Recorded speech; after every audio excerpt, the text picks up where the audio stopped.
everybody, and welcome back to basic build number 2, and this is part 3. Now the last time, if you've been following the last video I did,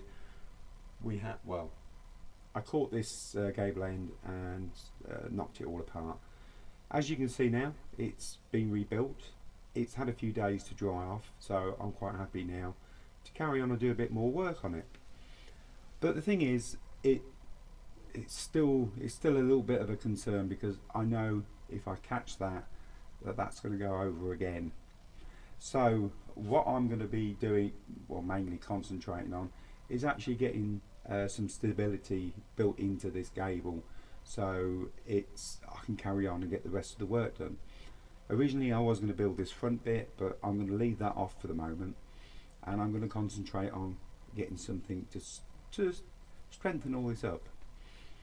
Now the plan is I'm going to run a beam from side to side at the same level roughly as this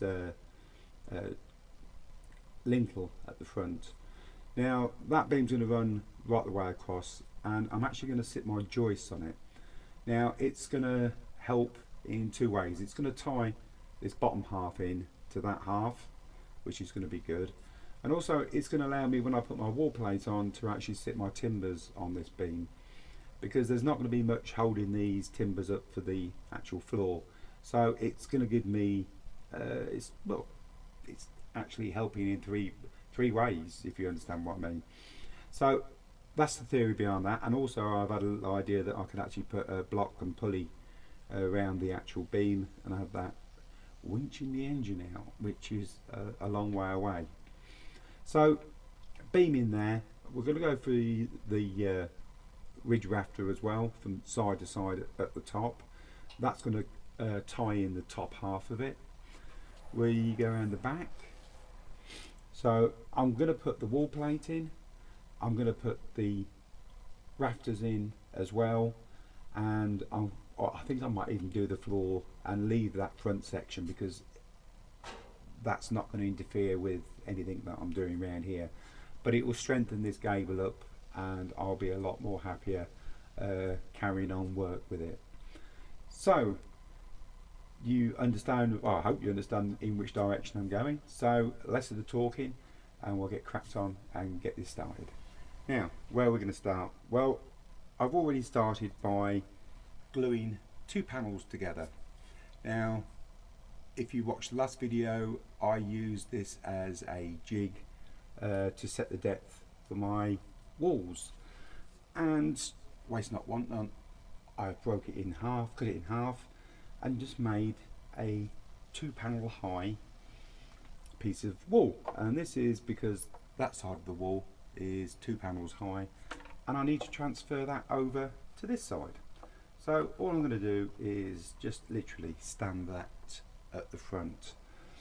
That is now a level with the other side. So if you can see that, if I put my joist across, we've got a nice level, so we don't have to look about marking out. Now we go around to the back, and what we're going to start with first is putting the wall plate on. I've already cut this piece of balsa wood. This piece of balsa wood measures 5.4 wide, and it is 2.4 thick. Now I'm just going to glue that into place. That's going to be my wall plate, which is going to take all my rafters. So I'm going to get that glued on, and I shall be back. Now I've glued this back wall plate on, and also what I've done, if we go around to the front, I've put in the two corners, and also I've glued in another small piece of wall plate. Now that's allowed me, if we turn it that way, that's allowed me now to put my floor joist in, which is given my level right the way across. Now I've got that done, I've got level both ends. Now I can actually go ahead and put in my support timber, which will run from that side to this side, roughly in line with the door, well, in the centre of the door, should I say. Now I didn't have a piece of timber big enough, so I will let you know that I glued two pieces together, 6.3 by 3.2, just glued them together, and then I just hit it with my knife and the end of my tweezers just to grain it up, just to make it look like a piece of old timber. So what I'm going to do now is I'm going to cut that so it just fits, so it's going to take a little bit of nibbling away until I get it so it just fits, because I don't want too much pressure because it will push it out, but I want enough pressure there to hold it in place while the glue dries. So I'm going to get that cut and fitted, and then I'll come back to you. Now, got the centre beam fitted, and if I just lower the camera a little bit, as you can see, that beam is dead level with the wall plate, which is brilliant stuff. So we know our joists now are going to sit over the top. Sorry about knocking you around like that. So centre beam done. Now we move on. We need to put the actual ridge beam in at the top, which is going to go up here somewhere when I get my big arms out of the way. And we do really need to move that camera back a little bit. There we go. So we're going to need to put the ridge beam in that runs right the way across. Now, when we actually cut the gable ends, if you can remember back that far, we actually cut it, just take that piece out for a second. We actually cut this end gable to allow for the actual tiles to come against the wall. And if you remember, we did it the width of our timber, which is 5.2 by 2.3, and then I allowed the same again. So if we get two pieces of our timber, which is very good, and line it up with the pitch of that gable, you need lots of hands, and so we've got that lined up with our gable all the way along, roughly. If we just draw a line there, and we do exactly the same this side, line that up.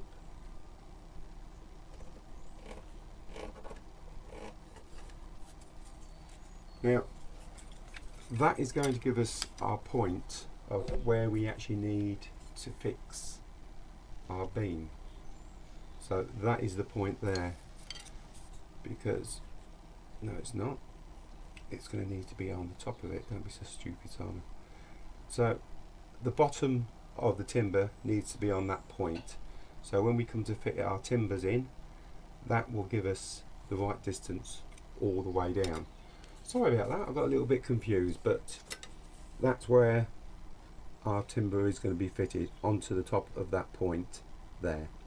Now I'm going to do exactly the same on this end. I hope I kept everything in shot because I was too busy concentrating on what I was doing. I'm going to do exactly the same this end, and then I'm just going to cut this piece, then glue it across from side to side, and I shall be back in a second. Top beam is in. Now the top beam is constructed of 3 pieces, and the reason I did it for 3 pieces because I just needed it slightly wider than anything that I've got in my little stockpile. Now what I actually did, I used 2 pieces of the 5.2 and glued them together. Once they were dry, I glued them in position on the top of the marks.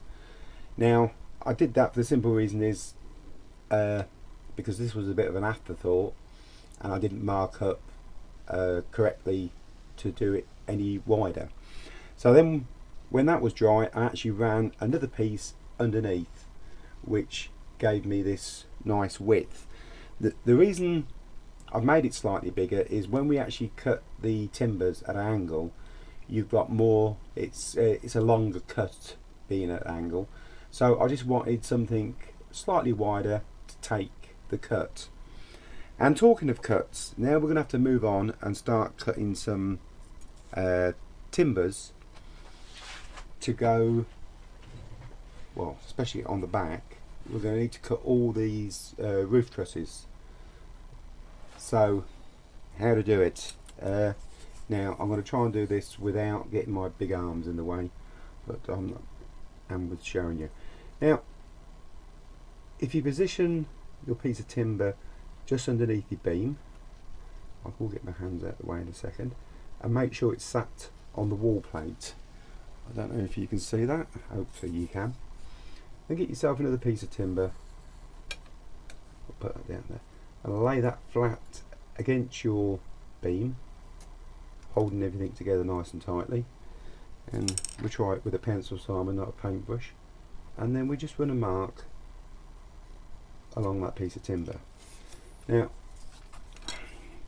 we'll cut that. I'll go over to my little cutting machine.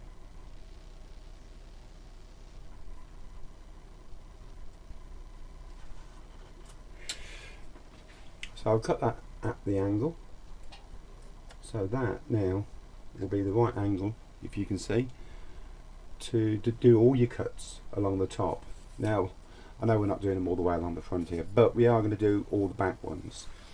Now all I'm going to do is I'm going to get all these cut, and we're going to get these fitted, but I'm going to leave them overhanging. The simple reason is because we're going to be putting our roof, well, sorry, not our roof trusses on the brain. We're going to be putting our joists in, and I want the joists to actually fix against the roof truss. So all I'm going to do is leave them all hanging down just a little bit, so I can come along later and we'll cut them off with a pair of side cutters. So I'm now going to get on and get all these cut, and then I'll come back to you and I'll run through how I fit them. Timbers have all been cut now. We've just got the little angle at the top.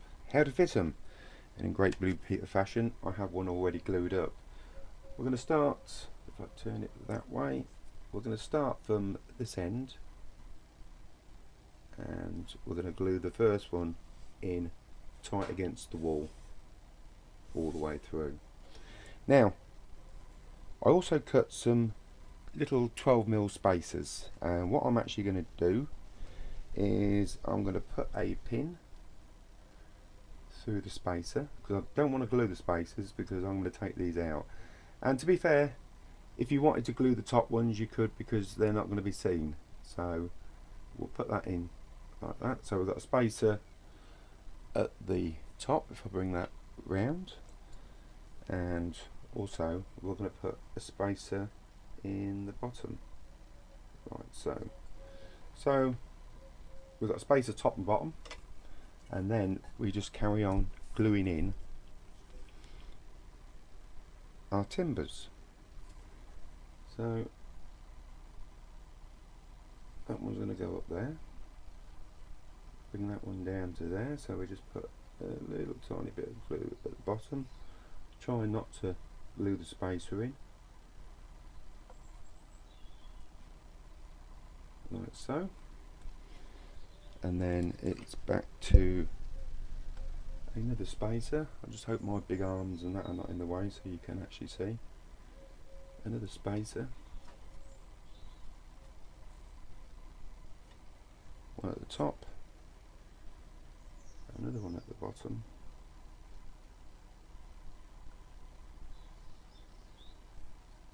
like so. So all I'm going to do now is just keep going along, spacer, timber, spacer, timber, all the way along until I get to the other end. So I'm going to carry on with that, and I shall be back with you shortly. I'm coming to the end of my run. Now what I have noticed, there's a slight difference in the gap at the top and there is at the bottom. So the way I'm going to correct this is I'm still going to use my 12mm spacers at the top, and I'm going to cut the bottom spaces down to 11.5mm, should I say, but I'm just going to take that fraction off the spacer, just cut it down just a little bit below the 12mm. Oh, actually it's getting, probably even getting close to about 11mm. but I'm just going to shear a little bit off and add them into the bottom, which then will correct that angle, and by doing it that way it won't be noticed. All finished, all done. Now by changing them 3 spaces at the bottom to it was 11.5mm, has just brought everything back up nice and square, which I'm quite happy with. So that little problem has been resolved, and it's very easy to do if you do have that problem when you're putting your timbers on. So we've got that bit done, we'll move on to the next bit. Okay, everything is nice and stable now. I've taken the spacers at the bottom, I've left the spacers in at the top because I'm not really fussed if they come out. If they don't come out, I can sand them flush, because you're not going to see it because they're going to be underneath tiles. But the bottom ones I needed out, because if we turn it round, I'm actually going to put my floor joists across and actually connect. You can't see that, can you? I'm actually going to put my floor joist across and connect to the actual rafter on the other side to make it all one piece. Now that's done, that's stable, and I'm quite happy. This is nice and solid. If I catch it, I know I'm not going to knock it down. Now we move on. I would like to get this front section built in, but it also gives me a good opportunity to explain a question that somebody asked on the last video. And if we just bring the camera down a little bit, and it was concerning this end, and if I do the camera like that, yeah, we're good. It was concerning this end.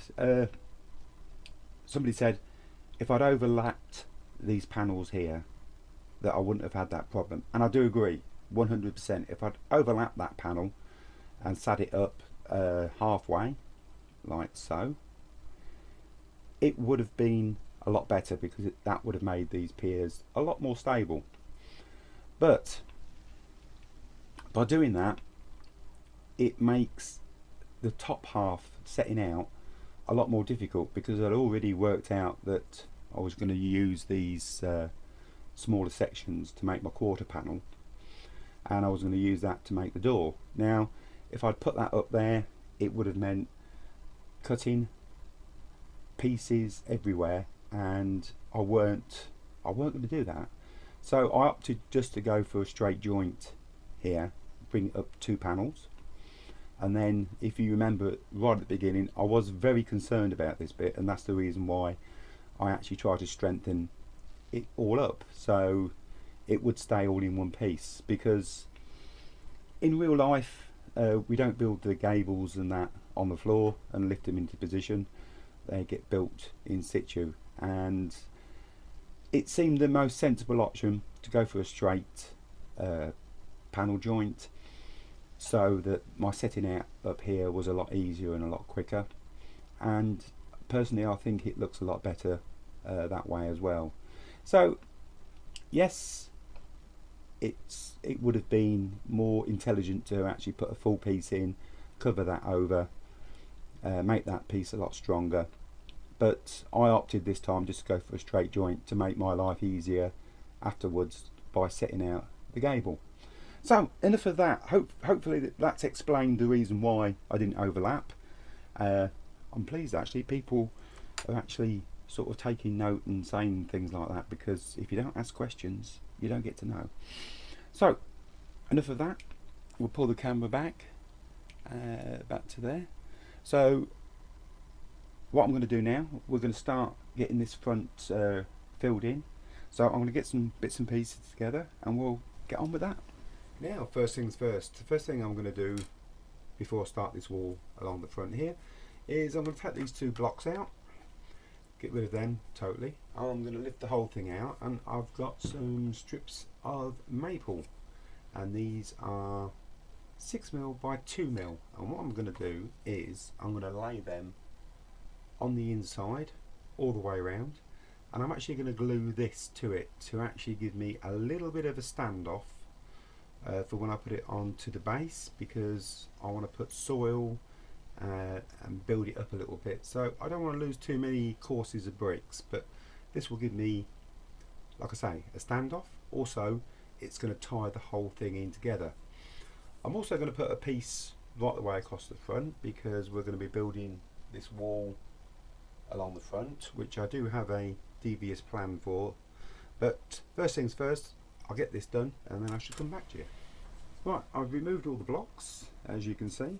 I've also led that pieces of, I think it was maple all the way around and glued it to the bottom of the barn.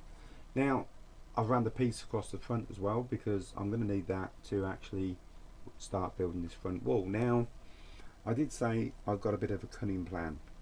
Now, when you cast, especially the brick panels, you get one of these either end. Now, I've used a couple of these around the doors, just nipped them back to make fillers and things like that.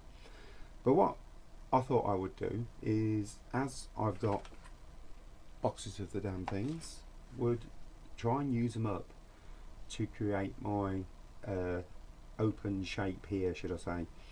And I've already been experimenting and I'm quite happy with the results. Now, that's what I've actually come up with. It's nice and clean. I've got all clean bricks, all showing with the joints and everything else, with a little bit of mortar on the end. I like it, and it's very, very easy to do. We'll turn that round. Now, as you can see, I've just used a part of a panel and then I've just added these on to actually make up the corbelling effect, should I say. So I've made one.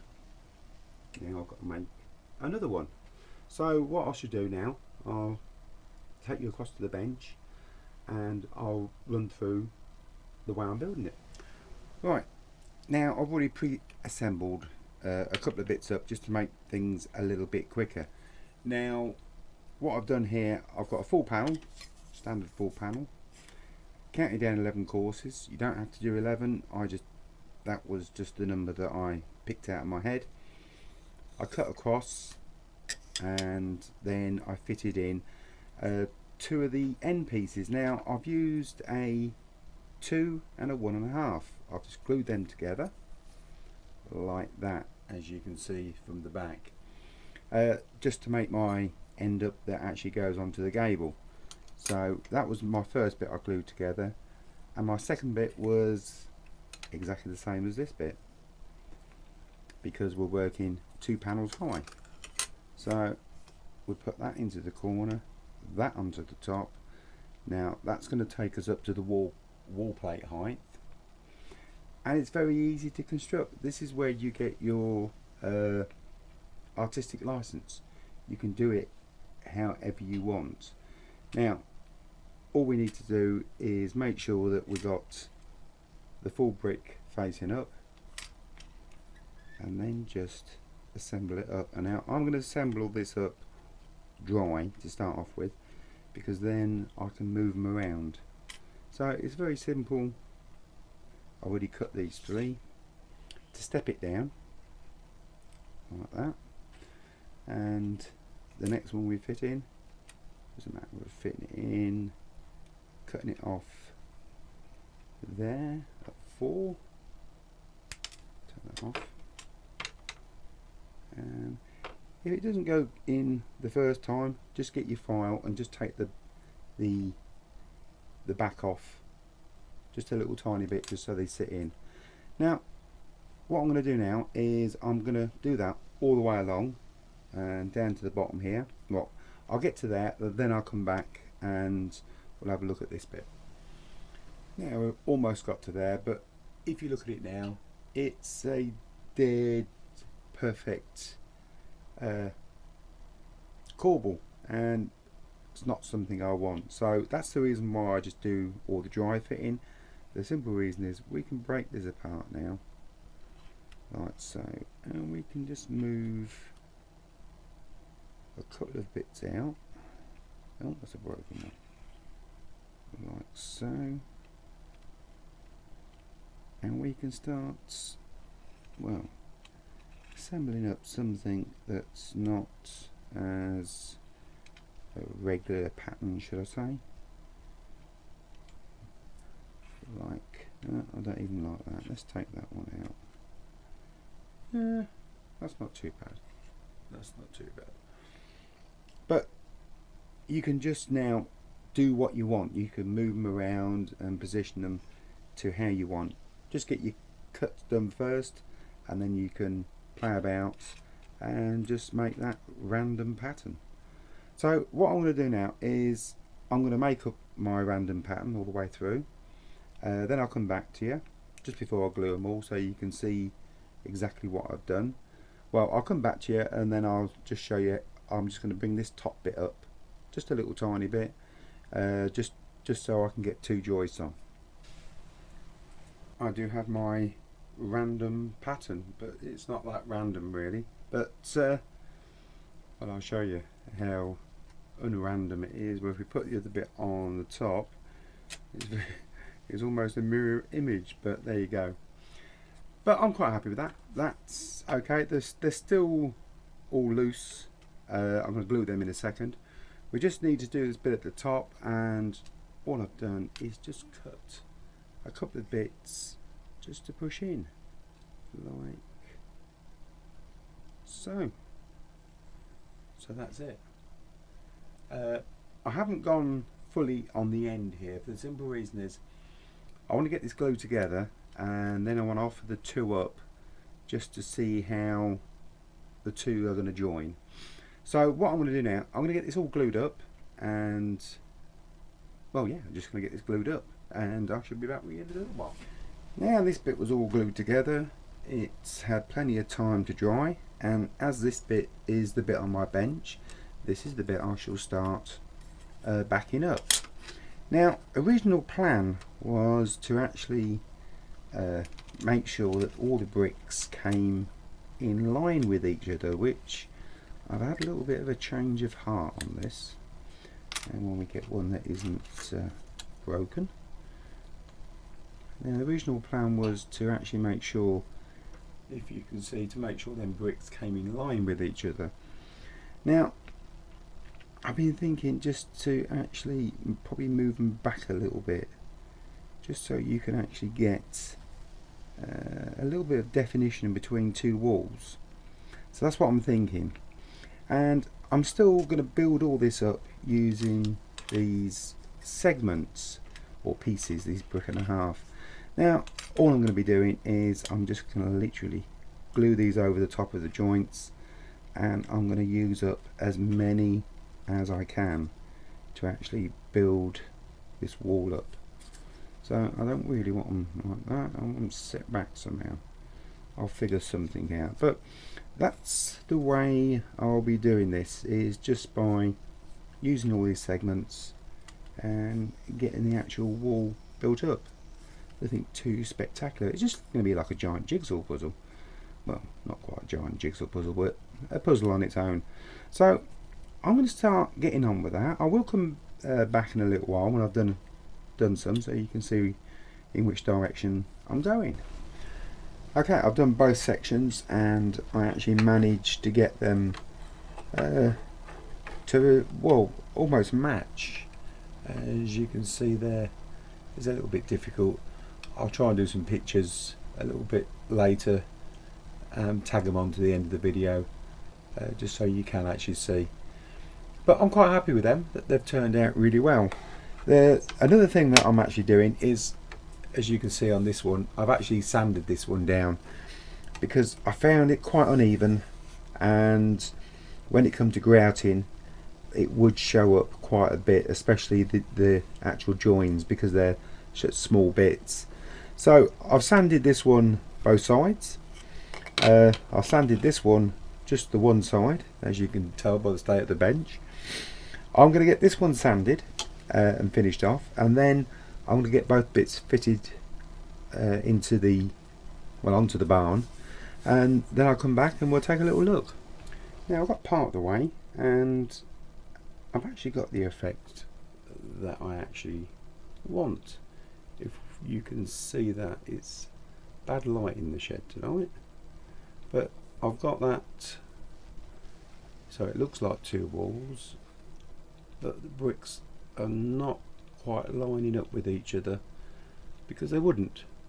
When two walls were built, 9 times out of 10 the back wall was miles out, but that's enough. But I'm quite happy with that. Now I'm going to continue on. I should get this section finished off, but remembering to leave a 2-panel wide strip down here so it connects to the gable. So I'm going to get on. 2 sections in, I needed to do a little tiny bit of fettling just with a file along these edges, just to make everything fit, so it was just a fit and not a tight fit, so I had to force it in. The only other issue I had, as you can see, we have a file here holding the end of this bit of brickwork up. Reason being, this corner here is only just a little bit out, but it's a problem that can be easily resolved, which I shall be doing in a very few minutes. I'll be taking these 2 screws out, removing that block, taking that piece out, letting everything settle down to its rightful place, and then getting it all glued in. Besides that, everything is okay. I'm more than happy, and as you can see, I've got a tiger in there just so you can see that everything we've done is going to work. So I'm happy all round. Now, unfortunately, this is the last clip. I have done a few photographs which I'll clip on to the end, just showing you a bit closer up on the brickwork, and I'd just like to thank you very much. Hopefully you'll join me on the next one. We will be doing joists, floor, and maybe we might even get round, because I am going to put a set of stairs at the back here, so we might even get onto that. So until the next time, thank you, and we'll see you on the next one.